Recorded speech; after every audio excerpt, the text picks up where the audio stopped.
এবার বিয়ে করে মামলা খেলেন নায়ক নীরব।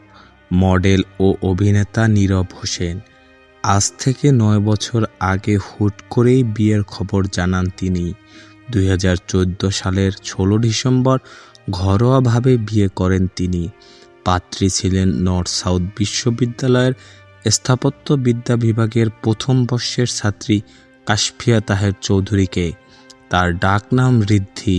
তবে এই বিয়ে মেনে নেননি তার শ্বশুর, কারণ ১০ মাসের প্রেম শেষে একরকম পালিয়েই বিয়ে করেন তারা দুজন। পালিয়ে বিয়ে করার কারণে নীরবের শ্বশুর তার নামে অপহরণ মামলা ঢুকে দেন। বাধ্য হয়ে টানা ১৫ দিন পালিয়ে থাকতে হয় এই নবদম্পতিকে। ১৫ দিন পর হাইকোর্ট থেকে জামিন নিয়ে তবেই প্রকাশ্যে আসেন এই অভিনেতা। গেল ২৬ ডিসেম্বর ছিল নীরব ও ঋদ্ধির বিয়ের ৯ বছর পূর্তি। বিয়ের ১০ বছরে পা রেখেছেন তারা। বিয়ে নিয়ে গণমাধ্যমে স্মৃতিচারণ করে নীরব বলেন, বিয়ের পর একটু ভয় তো ছিলই।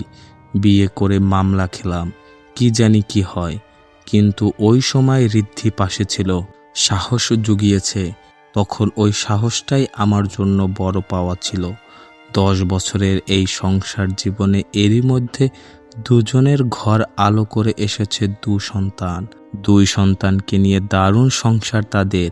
মাঝে মধ্যেই সামাজিক যোগাযোগ মাধ্যমে পারিবারিক ছবি শেয়ার করেন নীরব। সেখানে তার বেশিরভাগ ভক্ত ইতিবাচক মন্তব্য করেন।